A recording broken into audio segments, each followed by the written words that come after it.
I don't think it's viable for this year, but next year, would you want to do I don't know, like top 5 favorite RPGs we played that year on PUP for our last episode of the year?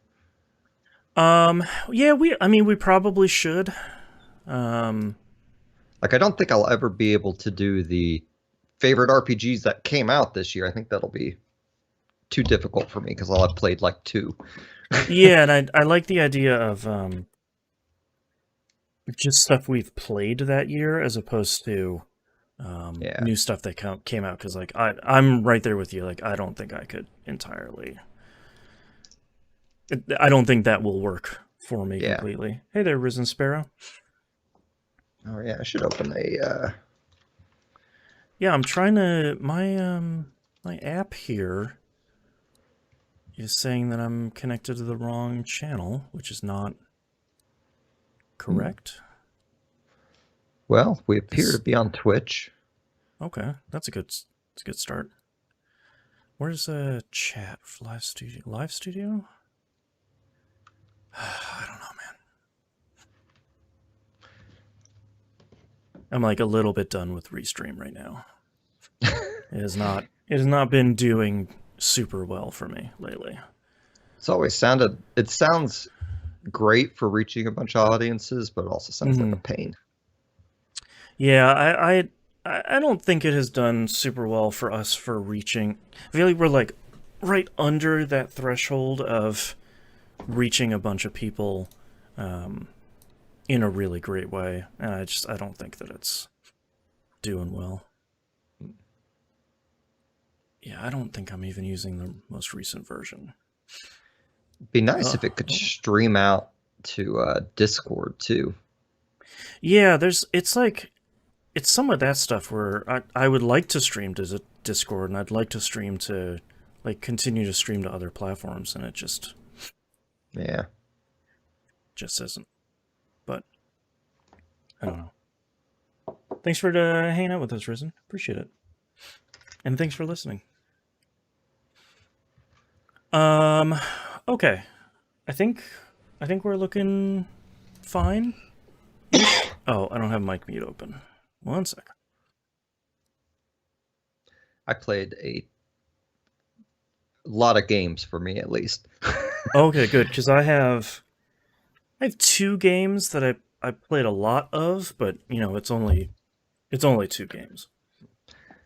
I played 6, and I could talk about Guardians because I've beaten that. It's not really an RPG, but yeah, I was wondering if it was more like a character action thing. Yeah, it's like it has some Mass Effect DNA in it, but very light. Okay. Which is not something I had thought of till I was listening to Nextlander the other day, and they mentioned it. And I thought, sure. Yeah, they absolutely did like take some of these ideas from Mass Effect and just made it way less intense. Right. Okay. You ready to get started? Yeah. All right. Starting in 3, 2, 1. Welcome back to another episode of Picking Up the Pixels RPG Love. I'm your host, Boston Jim. As always, is Musum. Hello. Patreon.com/E1M1. The ones are numbers. That's where you can get all the cool early access, behind the scenes, exclusive audio for just $5 a month, and not $5 an episode. I know some places do that, but that's we just do $5 a month, and you get some cool audio, of which there's like 700 episodes of stuff up there at this point, and we don't delete any of the backlogs, so you can get all that stuff, and you help me pay for all these shows and the software and whatnot. So go subscribe there, go be a patron, and help us record more, or help us afford more equipment, because some of our stuff's getting a little old, and could use the old upgrade. Patreon.com/E1M1. Musum, what have you been playing this past month? A bunch of stuff. All right. So first off, this will be a quick one. Finished up Doki Doki Literature Club, and the answer is there's a virtual desktop in the game. Right. Right. So it's So in my opinion, that still makes kind of the PC version, the definitive version, but this is still a wonderful version. That virtual desktop has a bunch of stuff you can unlock in terms of backgrounds or whatnot. Oh, cool. Like customization stuff. Yeah. Just less like character customization and more like here's some art from the game or some music or different little whatever trophy things there. It's a cool compromise. Like it's a smart way without changing like the core of the game. I think it's a really smart way to get around not having file level access to your own machine. Yeah. I'd be curious. I need to look up and see if any first timers on console played it there, because I am like, I always assumed the exit in the menu was just the exit to the menu game. Like, right. I did not realize it was. Anyway, I should stop talking before I spoil it for anyone who hasn't played. Yeah. But that's still a great game that I will probably only play once every 5 years or something. Yeah, 100%. Continuing on, I went ahead and upgraded on the Nintendo Switch Online expansion. And I basically, paid $40 to play Phantasy Star 4 and Shining Force. So I haven't played Phantasy Star 4 since I was 15 or 16, and it was my friend's game, so I never got very far. And I'm still not very far. But that game's still kind of cool. Like, it's you start out and you're like bounty hunters or something like that. I'm really like one of the characters. How do I put this? I'm not sure what gender the characters identify as at this point in time, and that's not me being snarky against anime. I truly don't know. It's also like the Genesis limited, bright size and yeah. But it mostly doesn't matter. I'm nowhere in the story, and it's been a couple weeks since I played it. But it is supposed to be one of the better Phantasy Star games. Yeah, I've always heard, like, I think 2 and 4 are always the ones that people are like, you should go play these ones, but 4 is the best one. I really want them to make an Ages version of 2. Because Ages version of 1 was amazing. Like, it allowed me to play that game in a non-frustrating way without, like, necessarily changing what the game is. It just gave you enough, like, boosters and save anywhere type things. Like smoothed the whole thing over. Yeah, exactly. And I really want that experience for 2, because I own, I probably have 5 or 6 Sega Genesis collections at this time. Like, that game is on most of them. But as is, like, you got to either get out the graph paper and start mapping your way through that game, or you have to go find a, FAQ somewhere and follow it verbatim. Is that and FAQs on those old games clicking on like, your end? Do what? Do you have something clicking on your end? In your hands, maybe? Oh, yeah. It might be this tape measure. Okay. I randomly grabbed. I was just like, man, I can't see anything in the background. What's clicking? Sorry. That's okay. My forever fidget with things have it. Right. Anyway, on Phantasy Star 2, like, I attempted that years and years ago, and, like, the FAQs are all like, press up 10 times and then press left 4 times, because it's like those really old school first-person dungeon crawlers from the 80s. But Phantasy Star 4, however, you get your little avatar on screen, and unlike, a Super Nintendo RPG where they're kind of chibi versions, this one is like full figured types, and the Final Fantasy VIII treatment. Yes, but Genesis. Yeah, right. And the battle system, I've always like, it's fascinating, but it's also kind of simple, right? Like, you have your 5 guys in a line. Although I only have a party of 3 right now, but there are 2 blank spots. And then you have your enemies, and you just tell them the commands at the beginning of the round, and then I think their speed stat or some equivalent to that determines who goes when. Right. And of course, there's some variance there, but the thing that surprised me most about this game is it has a macro programming function for the battles. Oh, wow. So, like, right now I just got to outside of the second town, and I thought I'm just going to wander around here for a minute and just level up and build up money because you have to in those old games. So may as well Yeah, like try and you have to grind at some point. Might as well do it. yeah, just start pacing it out. And Yep. I am using the macro of everyone just does plain attacks. Right. 2 button presses, and then I sit and wait. So Yep. That's great. it's neat. It's anyway. So then I started playing Shining Force, which is at this point just pure comfort food that I don't have to put any brain power into. Man, I love that series. It's one of those ones where it's like, you guys really should have a modern one of these on something, because it's you can see stuff like Advance Wars and what was the Advance Wars style one that came out with the, I don't remember. It came out on PS4 and Xbox One. Had like very famously had a War Groove. War Groove is what it's called. Like those games feel very, very inspired by this game. Except that the thing I always loved about Shining Force is when 2 units attack each other and then the units just slide onto screen and then they do their attack and then the health bar goes down. It's you never really saw that back then. Usually they just like clash on the map and be like, "Oh, you won, good job." But yeah, those sprites were big. They're still cool. It was great. And then like you'd have your one class change, like class change in the Genesis era, right? Yeah. Like Shining Force, you get up to level, I think it's 18, and it'll allow a class change, but you will usually want to go ahead and go to 20 so you can get those extra stats. And then, your baby dragon is now like a young adult dragon, or your robot got gargantuan or something like. Oh, man, what a cool game! Yeah, jeez. So it's I'm barely anywhere in this right now. I ground out to level like 3 or 4 on that first battle, and then just kind of went through the second one, and there's like 2.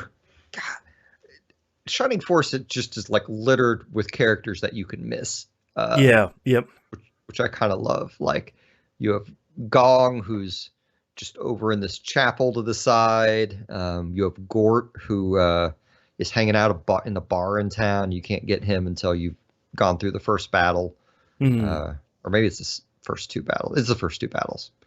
That's right, because Shining Force is one of those games where everywhere you go, there's a new battle. Right. And there's no random encounters. So you just grind on that battle till you don't feel like grinding. But anyway, I love that game. I hope they bring Shining Force 2 on there. Yep. I don't know.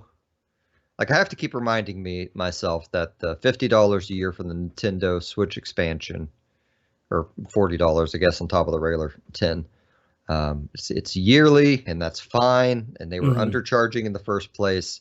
Right. Because I'm really not a Nintendo 64 fan, if I'm being honest. So like, yeah, and not a lot of good RPGs. I think there's maybe one RPG on there. Well, no, there's some tactics games, like Tactics Ogre Battle 64. There we go. That's the one I was thinking of. If they ever bring that on there, that'll be awesome. But I feel like that's unlikely.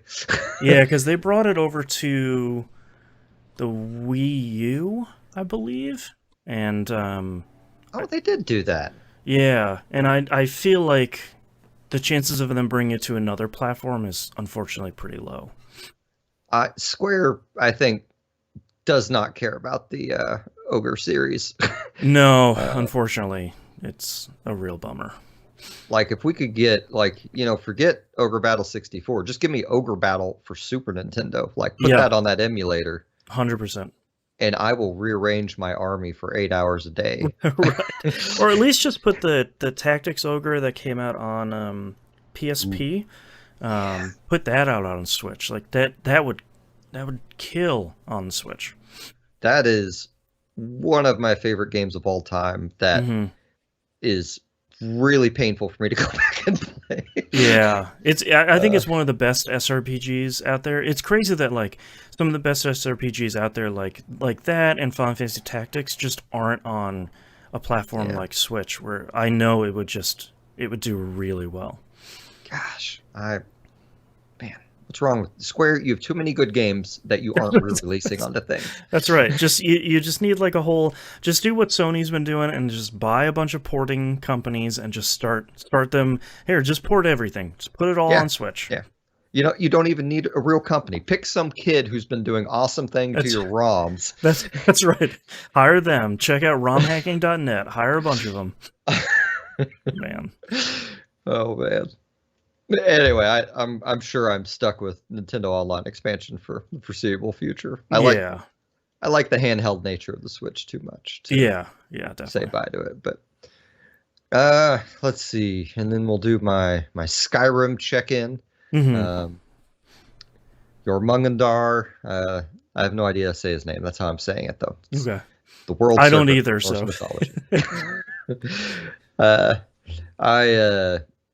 I finally went to Riften, which turns out I'm just a big fat liar, and I'd been there before. And Winterhold was the only place I hadn't been. Oh, okay. Which is also funny because I literally walked to Riften because I hadn't been there before. Mm-hmm. And when the guards didn't stop me while I was going in, I was like, crap. Wait a minute. Could have fast traveled. That's right. That's all right. I got my smithing maxed out and got all my Dragonbone armor and nice. Bought my second house and oh yeah. I've been trying to decide, like, because the main part of Skyrim I have not played is the I forget what it's called, but the expansion where you go to the islands. That was also an expansion for Morrowind. Yeah, I don't remember what that's called. Yeah, like I had gone there like back when I was really playing it when I first got it, and I was so burnt out by the time I got on it. Seeing a map that I had to redo everything I did on the other map was too much. I just spent 150 hours on the other map. Come on. Yeah. But with whatever this new Skyrim Extra Special Edition is on the horizon, it's like on one hand, how much more time do I want to invest into this Switch version of the game? But on the other hand, I'm not buying the new version when it comes out. Right, like, do you want to spend $60 on yet another Skyrim version? Yeah. I'll wait for, I don't know. I'm sure they will put some pretty box around it at some point that I will want to pay too much money for. Yeah, it'll be like $200 special edition. It's like, oh no, they got me. Ah, jeez. Yeah. Like I bought that 5-pack a year or two ago. That the nice collector's. Oh, that was a nice one. Yeah. And even when I bought it, I thought I'm just going to buy the same thing again when they do Elder Scrolls 6. Like right now, it'd be a 6-pack. Thankfully, though, evidently they're only going to come out with a game in the Elder Scrolls universe every decade. So that's true. Get time to save up. It'll be fun. Yeah. Anywho, I went to Winterhold. I didn't join the Mages Guild. I started concentrating on the Thieves Guild because I forgot you can. Like the Thieves Guild has all those spaces where the more stuff you steal and sell to them, the more vendors will show up and sell stuff there, and it's like interesting. It's like building up your own little mini town. That's cool. I didn't know about that. Yeah, and I think you can do it without finishing the Thieves Guild, but I might be wrong. You might have to finish the main quest line there first. Right. But they're still fun because they're so ridiculous anyway. Like like your recruitment into there, you're watching a crowd, and the guy comes up. He's like, "Hey, I got a proposition. You go steal that thing out of that box. And if you can do that, then meet me in the Rat Way." And like everyone in there is so like over the top, like voice acting wise. It's really wonderful. Anyway, we'll talk about other games that probably no one ever wants to hear me talk about again. I played some Warframe. Oh, okay. I finished the hoverboard quest. Right. There's the hoverboard quest is in the second open world area, and there's like a pipe right outside of town, and you can grind most of it there. And I got the blueprint for the new Warframe, and then realized all the parts are sold from the clan, and my clan has been inactive forever and a day. Bummer. So I'm not getting that Warframe. Yeah, that's a bummer. it was looking like my nephew and his buddy were going to start playing, and they were talking like they were, and they played like once with me, and then they've never gone on it again. Right. So hopefully I didn't come across too strong in that session. But right. I did go to their new open world, Deimos, which is all like infested based.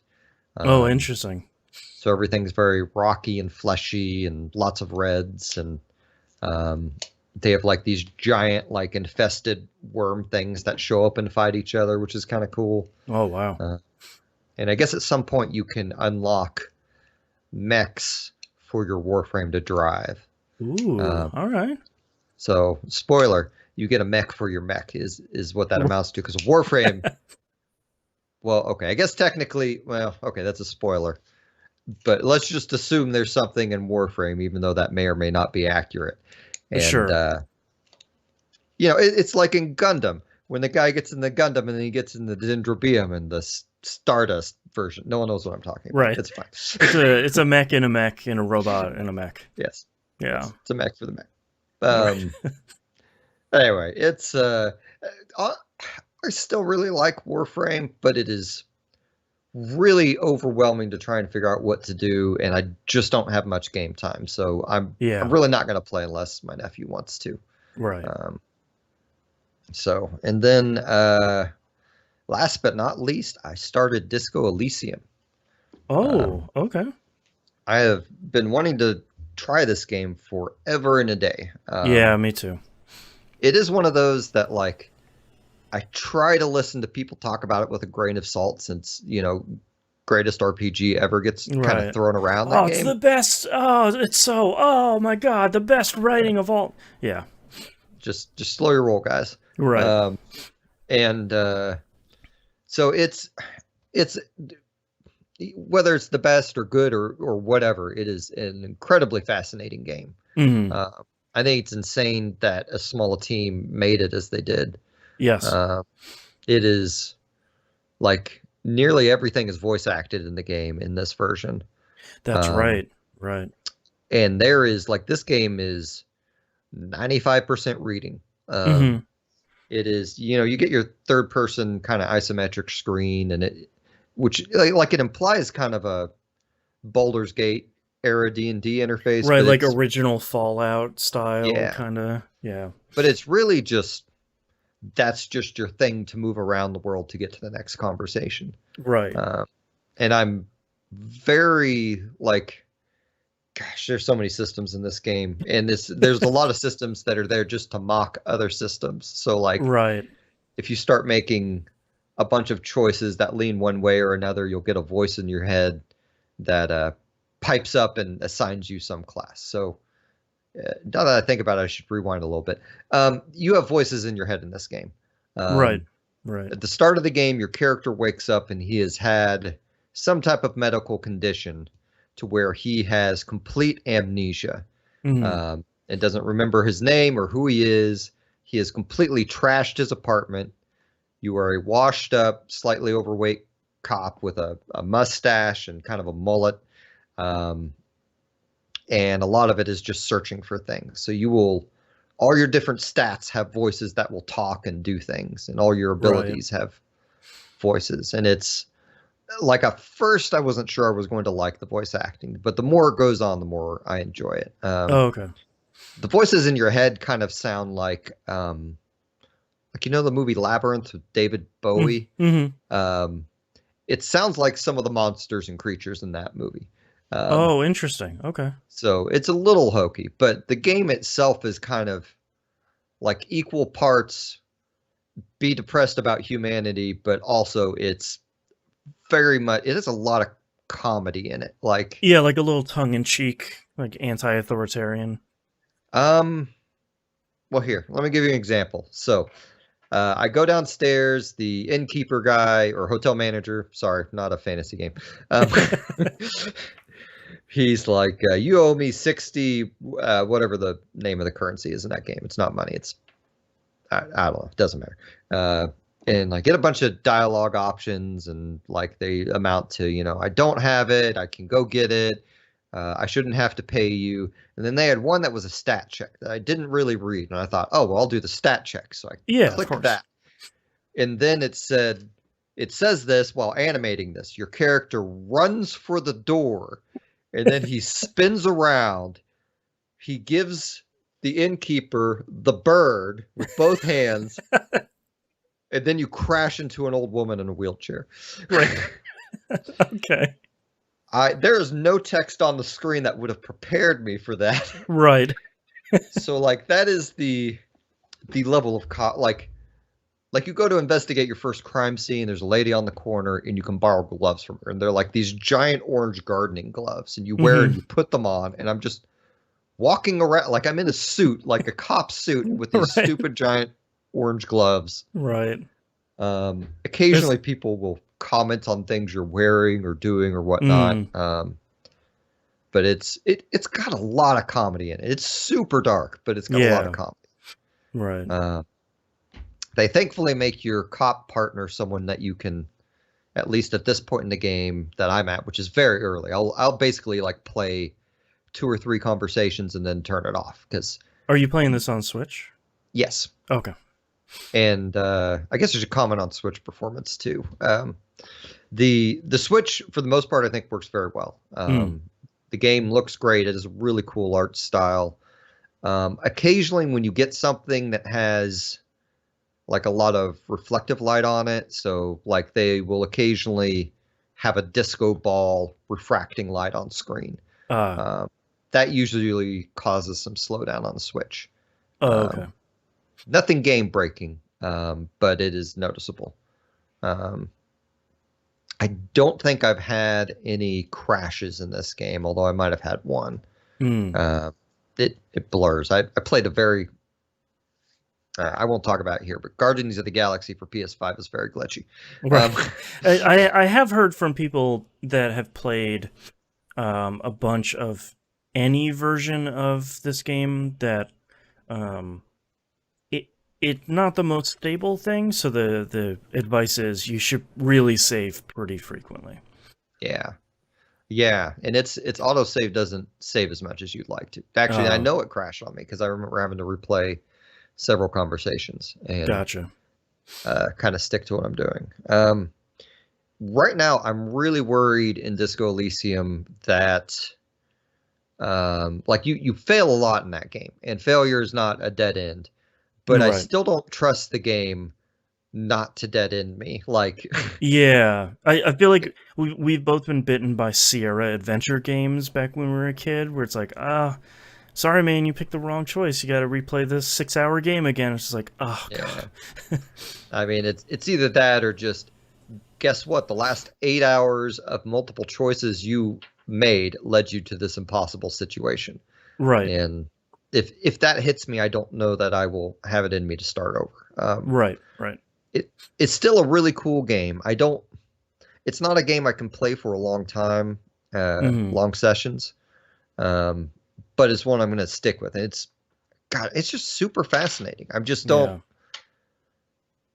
I feel like the player would benefit with better understanding of the systems. Because like you start out and you can pick several archetypes or make your own. You effectively have, I think, 4 stats you distribute to, and then each of those stats have like 10 substat skill type things. Wow. Okay.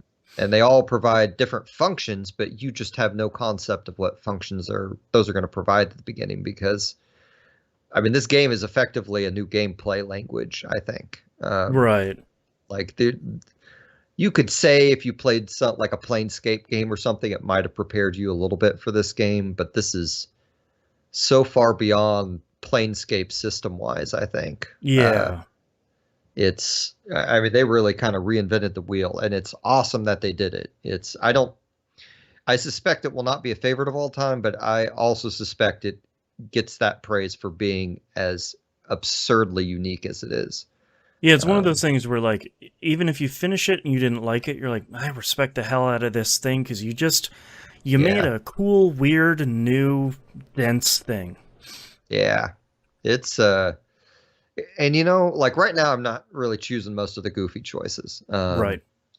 But I could see that being appealing. Like, well, how far can I go? Like, you have conversation options to espouse, like, you know, communist lines, basically from the Communist Manifesto. Like, it's very Right. like light, not deep, like just absurd, like down with the Right.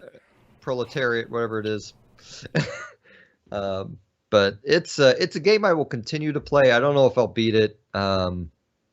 Like maybe that's something else I should mention about the game. Like, even though you have a ridiculous amount of choice and direction to go in it, like at the end of the day, you're still going to be an unhealthy cop who has made whatever decisions he has in the past and is going to be kind of a complete loser for a little bit in the game. Yeah.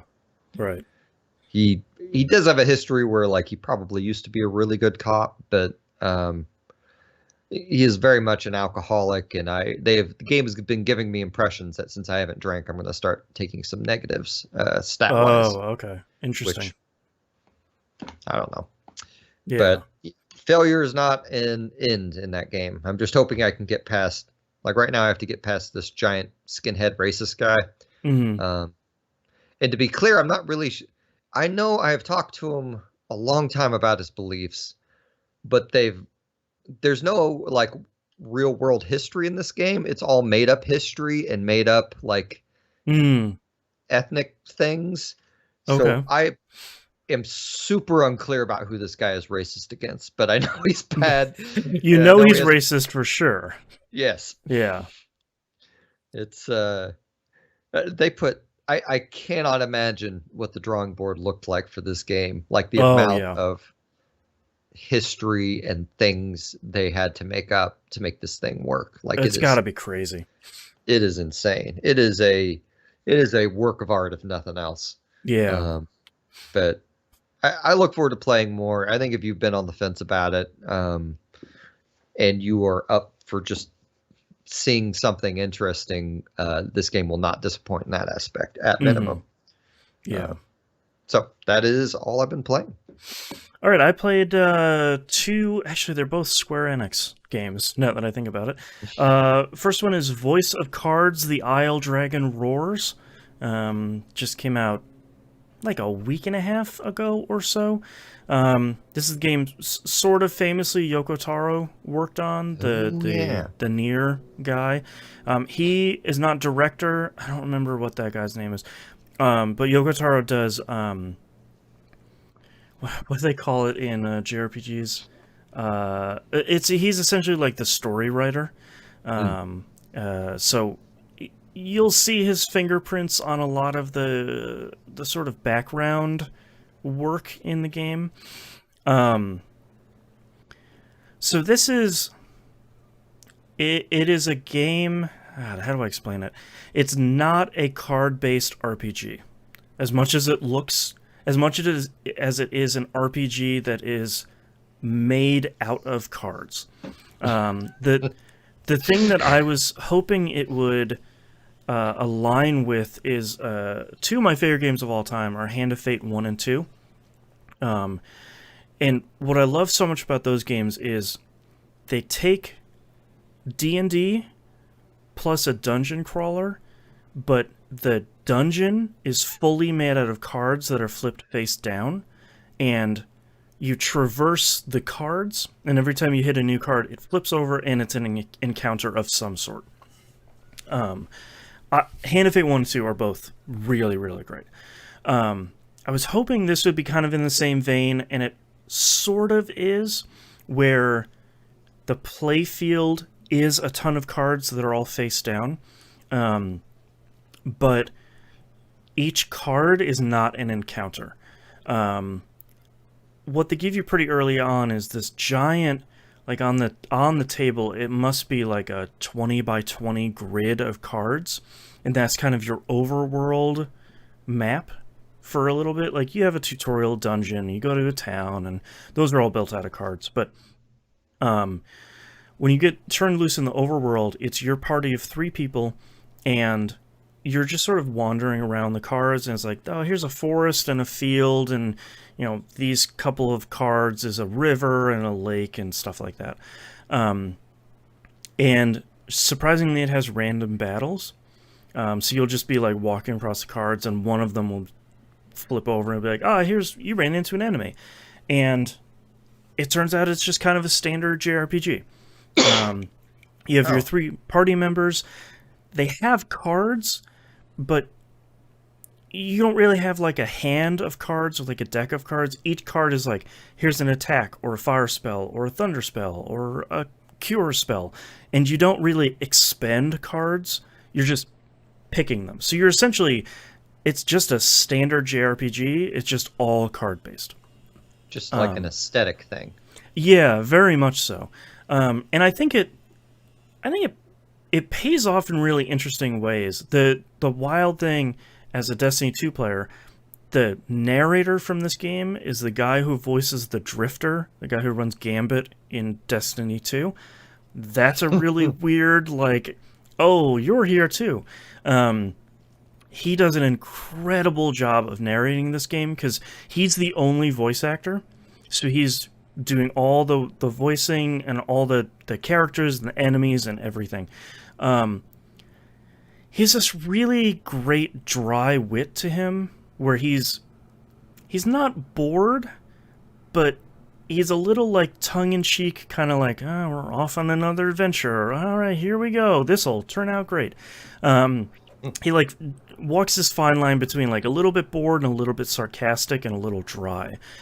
He did, in a really great moment very early on in the game, you run into this dragon, like historian researcher guy who just has like a $20 name. It's like 15 characters long, and the narrator mispronounces it and then corrects himself and then pronounces it correctly, which is a really great piece of work. And I think the thing that it sort of reminds me the most of is the old Tales games, where, you know, you have the skits out in the world and you'd have the little character icons and they're interacting with each other and like moving around on the screen. The cards do that during conversations.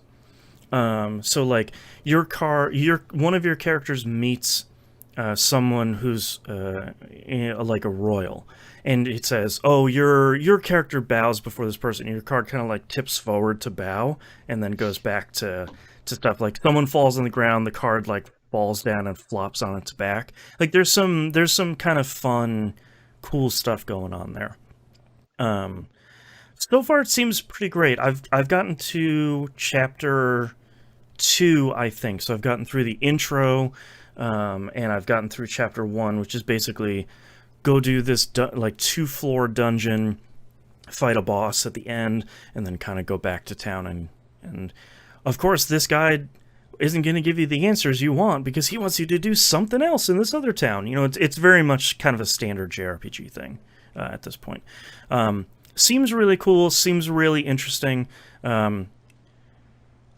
It's no fault of the game, but I really don't feel that pull to keep rushing through it. So I feel like this is one of those games I'm going to play like a little bit, maybe every other week, and put like an hour into it and be like, all right, that was good. I'll see you in 2 more weeks, which is fine. You know, it's not the game's fault or anything. Yeah. Also, it's almost the end of the year, which means top 10 is approaching rapidly. So I got a lot of other things to play. But the other game I played this month, and I 100% devoured this game in a way that I was fully not expecting to enjoy, Dungeon Encounters. I ate up every morsel that this game has to offer, and I would gladly go back and play more of it if I could squeeze any more content out of this game. If anyone hasn't heard of it, you're probably pulling up the trailer now and looking and going like, oh, this is it? That's the game? And it is, and it's $30, so it seems expensive for what you're getting, but what I think is really impressive is they have taken the JRPG and they've distilled it down to like the core mechanics of a JRPG, and then polished those until it's like a mirror at this point. Has a really straightforward battle system. You have 4 stats: physical defense, magical defense, health, and speed. And you have one of the calling cards of this game is the guy who created the active time battle system is the director of this game. He also worked on Final Fantasy Tactics Advance 2 and like the SRPG spin-off of Final Fantasy 12. So like he's made a lot of really good stuff, including dungeon counters. So your speed stat dictates how fast your ATB bar fills up. And then your 2 defenses, your physical and magical defense, once either one of those gets goes to 0, then the enemy starts doing damage to your health. And the same applies to your enemies. That's kind of it. But what it turns into very, very quickly, and there's 100 floors in this game too. So like, we'll get to that in a minute, but there's a pretty incredible amount of content in this game. What it turns into is this kind of cool, you're like spinning 5 or 6 plates at once, because you're like, okay, well, I have this attack that does magical damage to this enemy. He's got a ton, but he has way more physical defense. So if I attack with these 2, they'll probably attack and maybe take him out before he acts, but this guy over here is going to be doing a ton of damage, and I think he does an AoE, and like nobody's got any physical defense anymore. So you're doing all this like quick JRPG math in your head, and it feels really, really, really satisfying to get through an encounter where you're juggling all that stuff and it works out in your favor. And it's sort of funny because it's almost a hard game to explain, because this is one of those games where I really wish they would have just put out a demo where you can like go through the first 10 floors of the dungeon, because I feel like as soon as someone can play it, either it's going to click with you, like it clicked with me, and then Nimp over on TVGP is playing it as well, and it has 100% clicked with him too. Or you're hearing me say, like, it's a really deep JRPG, and you're like, no thanks. You're probably not listening to this show if you don't like RPGs, but if you don't like RPGs and you're listening to the show, thank you. I appreciate it. But it's one of those things where it's like, there aren't really, like, cure spells. As soon as you finish a battle, all that stuff fills back up. Like, you have very limited revives. You have very limited spells in general. So it really does turn into this pure strategy thing of, can I take out the enemies before they do any sort of significant amount of damage to me? And on the flip side, the dungeon exploration part is really what it looks like in the trailers, which is here's a bunch of here's a bunch of squares that kind of make up a dungeon floor, and the interesting thing is after you discover X number of tiles, they give you an ability point. And throughout much of the game, you're kind of balancing protecting your party in battle, because there are a lot of enemies that will just like one-shot kill you, or like steal a party member, or break equipment, or things like that. You're balancing that between balancing not getting taken advantage of in the exploration, because there are traps, and there's sort of like a really classic RPG. You know, sort of like we were talking about with Phantasy Star, where it's like, you know, this is going to be a fairly straightforward-looking dungeon, but there's going to be some traps, there's going to be some mazes, some tricks, and stuff like that. You're kind of balancing those, and I would fill out each floor anyway, because I like filling in squares and dots and a grid and things like that. But getting to get rewarded for all that stuff feels really great at the same time too.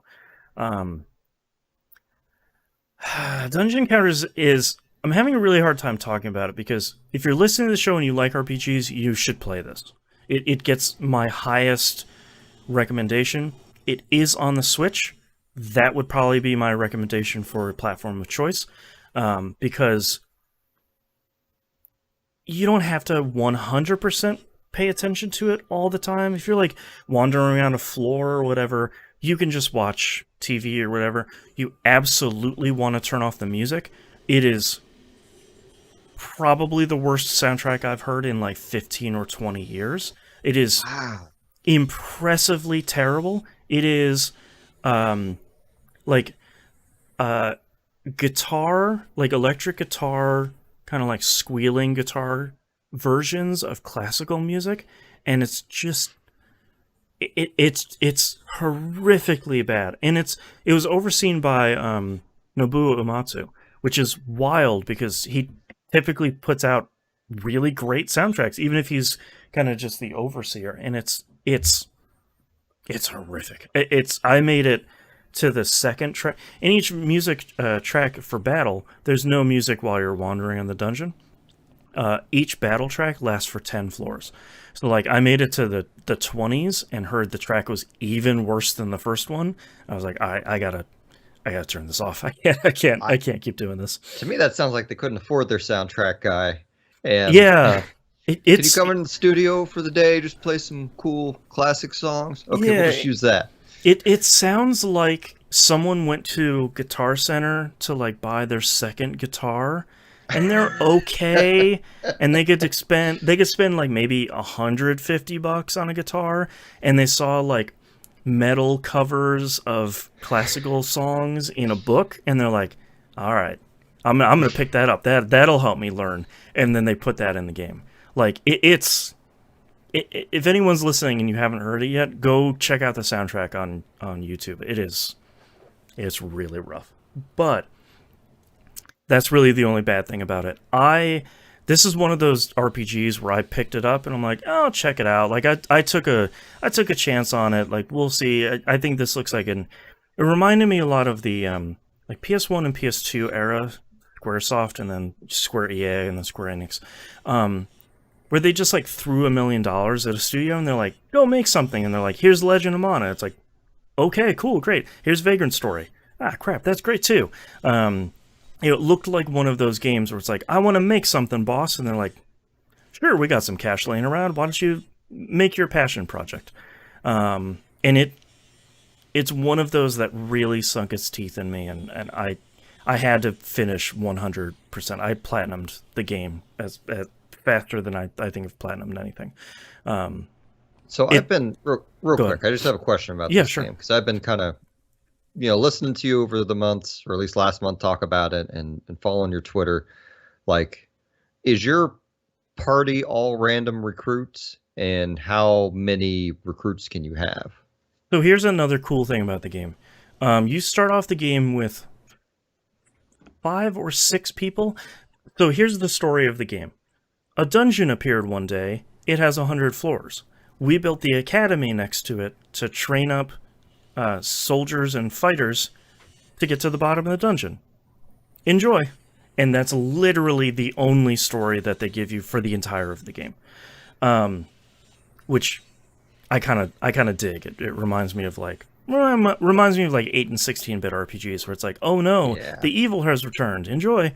I like it. So you start off with those initial group of party members, and the thing I like about this game is nobody has a job, and nobody has like, oh, this is your magician, this is your fighter, this is the panther guy. Here's a guy there is a panther guy. There is a dog with a katana in its mouth,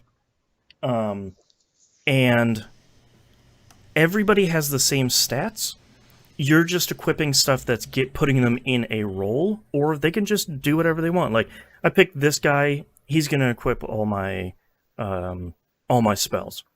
This guy's going to work on being a ranger of sorts. This guy's going to be my normal tank. But you can have each person do whatever. But the cool part of it is there's something in the game called Wanderers, and essentially, when you look at the list of your characters, there's a giant list to the right of that of every Academy member that's in any part of the dungeon. So floor 0 to 100. And if you go to where the game tells you they are, and you find them sort of in the area, or you find them on a specific tile and you unpetrify them or you bring them back to life, they can now join you in your party.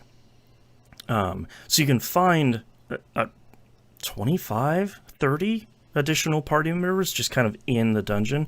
Most of them are the same as your starting characters, which is just like, all right, here's another person you can put in your party.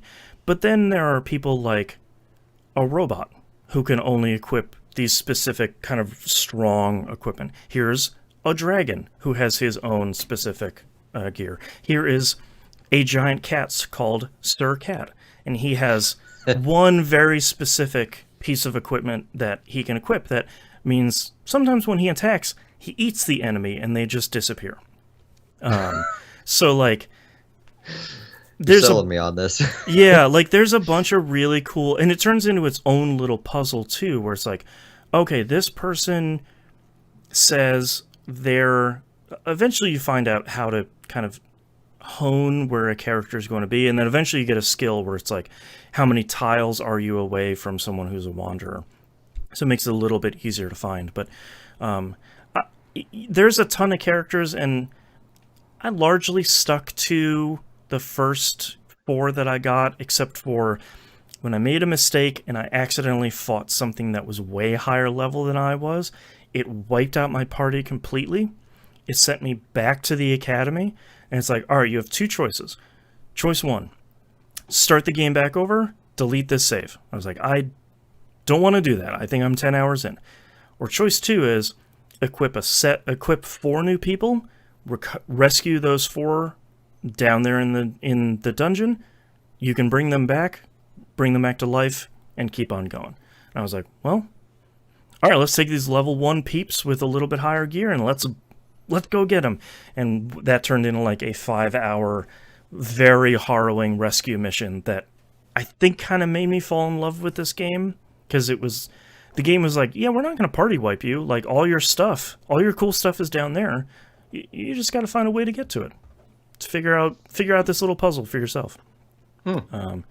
Speaking of puzzles, there are also a bunch of math puzzles in this game too, where you'll land on a tile and it will give you a math problem. The very first one is really easy to solve.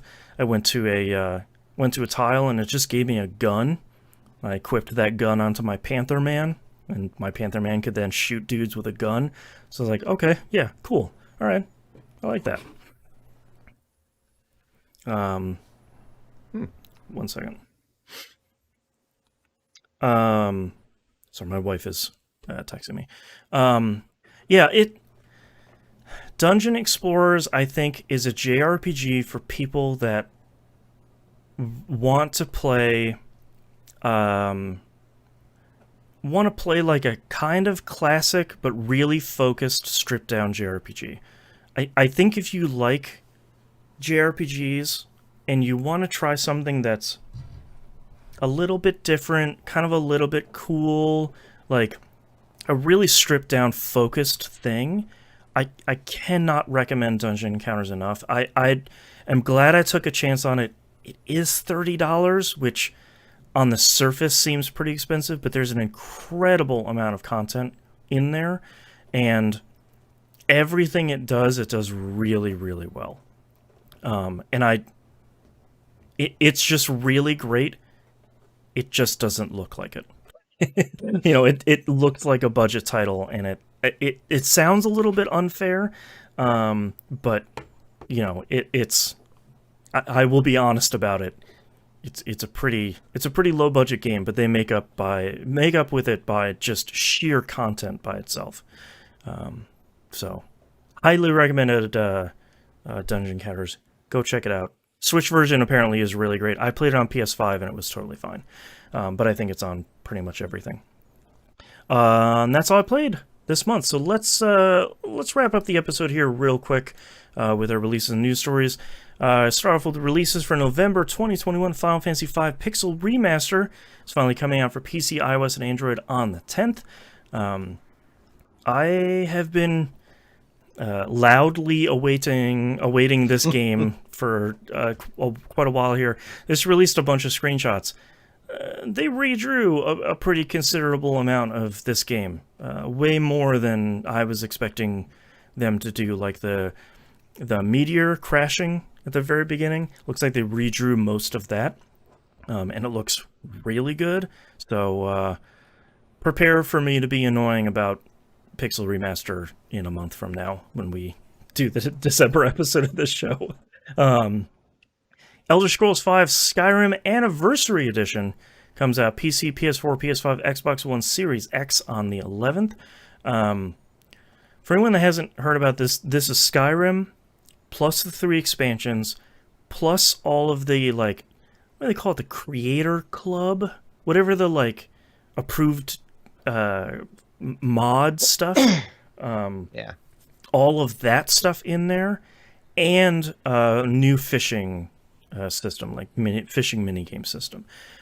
So if you haven't played Skyrim before, you kind of can't beat this package, even at $60. Like it's a lot of game here for $60. But like we were talking about before, if you played Skyrim before, it's still kind of Skyrim. It's not like, oh, 4K, 120 frames, ray tracing, any of that stuff. It's just kind of still Skyrim, just with all the stuff. Yeah. So, do with that what you will, I guess. Next up, wait for sale. Next up, Star Wars KOTOR. Jeez, I can't even say that. Comes out on the Switch on the 11th. It doesn't really look like they did too much to this one either. I guess this isn't the remake? This is the original. Yeah. Okay. I'm sure it has some of the quality of life stuff that like the mobile versions and the some of those other versions had. But it's still that last version. I don't think we even have a release window for the remake. I didn't think so. I'm surprised they're releasing the original. Yeah, so I think if you never played KOTOR, it's good. Like it's a solid game. Switch is probably a pretty great place to play it because there's a lot of fights in that game. Go see where the ideas for Mass Effect started. Yeah, like there's a very clear through line from this game to Mass Effect 1. The big release for this month, Shin Megami Tensei 5 comes out for the Switch on the 12th. Yes, I have largely gone. I had to laugh. Someone posted, I don't remember where the other day, but they're like, I can't believe Nintendo and Atlas haven't released any trailers for SMT5. They're putting this thing out to die. And I was like, you must be missing the trailer they've released for a week, every week for the last year. And they just released like another 3.5 minute trailer like last week. I haven't watched any of that because I know I'm just going to go play it. I don't want to get spoiled on anything. It's an SMT game, so I'm going to largely assume it starts with the world getting destroyed. I feel like that's a pretty safe assumption. Yeah. But yeah, I am very, very excited to play this one because I feel like a lot of the reviews that just came out have been really very positive. Unfortunately, the IGN review is getting a bunch of flack, but if you they answer the question that always comes up when a new SMT game comes out, which is, hey, I liked Persona 4, or I liked Persona 5, should I play SMT? And the answer is probably not. They are not similar games. The SMT games don't have social links or a calendar, or you're not going to school, you're not exploring a lot of stuff. Like it really very much is about dungeons and demon fusing and talking to demons, and it really is much more of a like a battle focused Yeah. depression simulator. Like tonally it's the polar opposite from Persona. If you're looking for another great Atlas game to play, I'm sure SMT5 is going to be great, just like all the other SMT games. But if you're looking for another Persona, it is definitely not that. Yeah. Unfortunately. Take the Persona battle system and then remove all of the quality of life things from it, and that's probably what this game will have. Yeah, and keep like the conversation stuff with demons and fusing, but yeah, it's not like the story focused Persona thing. Final Fantasy VII: The First Soldier comes out on iOS and Android on the 17th. If you haven't heard about this game, it's a Final Fantasy VII Battle Royale, which is still wild. On the phone. Yeah, on phone. It's they keep showing gameplay and it looks fine. It's like a third-person shooter battle royale Final Fantasy VII, like soldier. The story thing seems to be you're like training to become a soldier. I will probably give it a try, and I'm sure it will be fine. But I already play Fortnite. I don't need another one of these in my life. Thank you very much. But I'm not. I like to keep an open mind, but I'm not holding my breath for this one to be really great. Undungeon comes out for Xbox One, Series consoles, and PC on the 18th. This is, much like SMT5, this is another open world post-apocalyptic RPG. This one has a pretty cool style. This one is I'm trying to remember. I can't even spell Undungeon. It's so if you like the kind of games that Tiny Build has largely developed and published in the past, it seems like it's on the same level, the same vein as those ones. This has a cool aesthetic. Yeah, it's a cool kind of modern pixel art. It's like, I call them long pixels. It's like it's not like traditional pixel art. It's not really voxels. It's kind of the like Super Brothers style of pixel art. I think it looks like a cool thing. I'm interested to see what that comes out as. I don't know if that's coming out on Game Pass or not, but it feels like one of those games that would probably do really well on Game Pass. Pokemon Brilliant Diamond and Shining Pearl comes out on Switch on the 19th. These are remakes, Switch remakes of the DS games. I think these are the ones I played on DS. I play like one every generation and go like, yeah, Pokemon games, you're great. I'll see you next gen. But these ones seem as good as the other ones. Seems like it's just, hey, here are the games. We kind of put a new coat of paint on them, put some quality of life, modern Pokemon stuff in there, and here they are. Go crazy. So, 2 thumbs up. And last but certainly not least, Danganronpa Decadence comes out on the Switch on December 3rd. This is Danganronpa 1, 2, and V3, along with the Danganronpa S, like the brand new spin-off. So Danganronpa V3 had like a board game in it, like this additional mode where you could do this whole board game, and it was way bigger than it had any right to be. And then they went and they made it even bigger. So it's like this own sort of spin-off thing. We talk about visual novels here. They're not RPGs, but we talk about visual novels here every once in a while. Danganronpa, all 3 of those games are really good. And having them all in one pack and having them on the Switch, that's probably going to be pretty good. As long as they keep all the voice acting intact, because voice acting for those are real great. All right, let's hit up 2 quick news stories. First one, shocking megaton. Shojimegaro leaves Atlas, the longtime composer who I didn't realize joined Atlas in 1995. He announced he's leaving Atlas, sort of. He mentioned he's leaving to pursue independent game development, of which his studio just announced their very first game, like earlier today. And then freelance game composing, which he's going to freelance game compose for Atlas. So it's sort of like, I'm not working for you guys anymore, but don't worry, I'll work on the next. I'll be there for Persona 6, don't worry. It largely seems like he just wanted to go and found a game studio to go make games himself, and then also make his incredibly great music for those as well. So his studio just announced their first RPG earlier today. It's like a action RPG that focuses on a lot of gun battles. I don't remember what the name of it is, and it doesn't even have a release window, so it's sort of real at this point.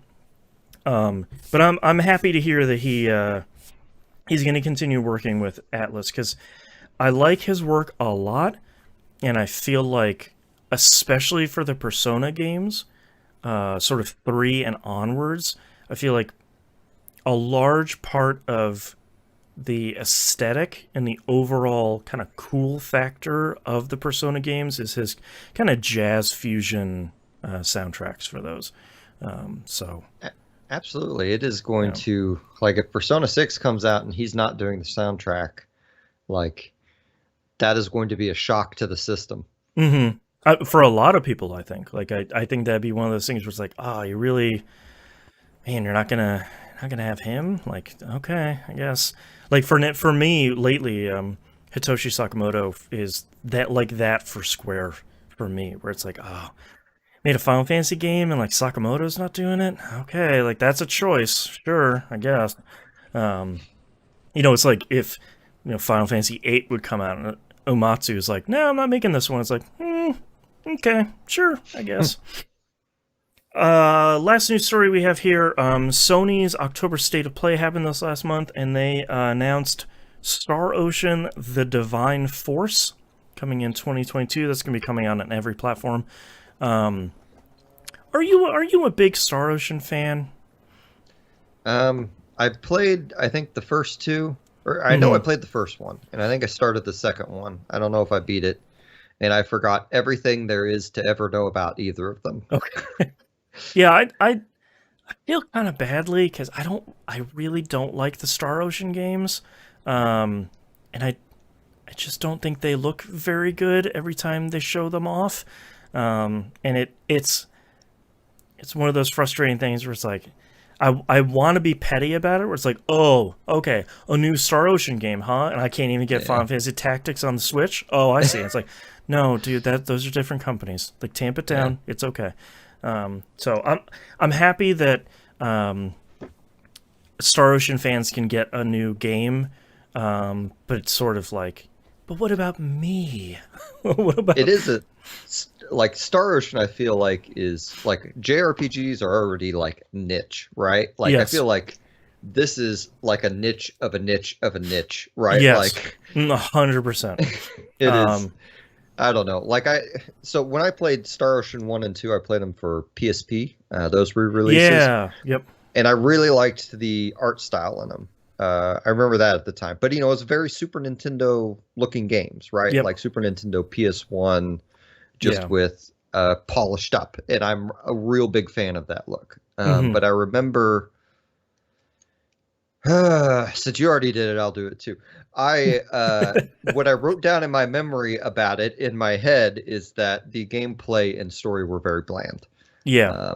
And the first one I remember being very grindy, which it is a PS1 game, I think, right? Yeah, it's still that era of like, you get the grinding, man. That's what we're doing here. So I probably shouldn't hold it against it. And I feel like 2 I didn't beat.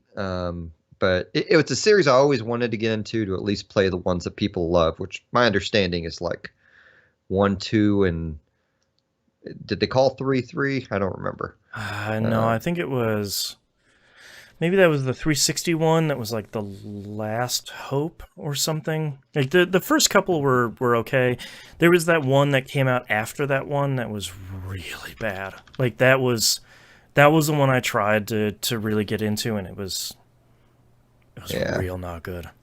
Well, in Star Ocean, there's like 3 series that all kind of bleed in together in my head. And it's like Star Ocean Wild Arms, and then there's a third one that I never remember the name of. Sure, like that like Breath of Fire 3 and 4 era of like all of these JRPGs are coming over, and they all seem pretty similar. Breath of Fire 3 and 4 are incredible though, so like I'm not gonna talk mess about those. But I was about to say that's a series that at some point I am gonna load up my Nintendo emulator on my Switch and start playing through those games from the start.